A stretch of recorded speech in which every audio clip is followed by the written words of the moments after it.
2024 ఎన్నికలు జరిగే నాటికి మందనేది లేకుండా చేసిన తర్వాతనే ఓట్లు అడుగుతానని చెప్పి ప్రతి అక్కకు చెల్లెమ్మకు నేను మాటిస్తా ఉన్నా. గవర్నమెంట్ లో ఖాళీగా ఉన్న మొత్తం 2,30,000 ఉద్యోగాలు రిలీజ్ చేస్తాను అని చెప్పి మీ అందరికీ కూడా నేను మాట చెప్తా ఉన్నాను. ప్రతి సంవత్సరం జనవరి 1వ తారీఖున ప్రభుత్వ ఉద్యోగాల భర్తీకి క్యాలెండర్ కూడా విడుదల చేస్తాను అని చెప్పి మీ అందరికీ కూడా హామీ ఇస్తా ఉన్నా. అధికారంలోకి వచ్చిన తర్వాత మెగా డిఎస్సీ పెడతామని చెప్పి ప్రతి పిల్లాడికి చెప్తా ఉన్నా. నా సిపిఎస్ మనం అధికారంలోకి వచ్చిన వారంలో చేపించేస్తానన్నా, దాని గురించి పక్కన పెట్టేసి ప్రతి గవర్నమెంట్ ఉద్యోగస్తునికి నేను మాటిస్తా ఉన్నాను. రావాల్సినవన్నీ కూడా కరెక్ట్ గా సమయానికి వచ్చేట్టుగా, ప్రతి డిఏ సమయానికి వచ్చేట్టుగా చేస్తానని చెప్పి కూడా ప్రతి ఉద్యోగస్తుడికి హామీ ఇస్తా ఉన్నా.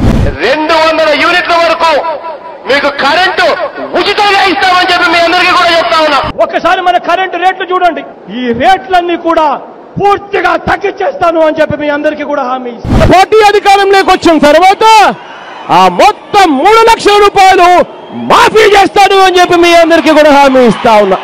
ప్రతి రైతన్నకు వడ్డీ లేకుండా రుణాలు ఇప్పిస్తాము అని చెప్పి ప్రతి రైతన్నకు హామీ ఇస్తా ఉన్నా.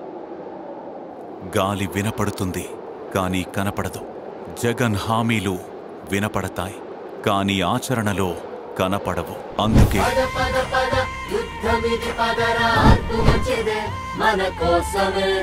గాజు గ్లాసుకు ఓటు వేద్దాం, మన జీవితాలు మార్చుకుందాం.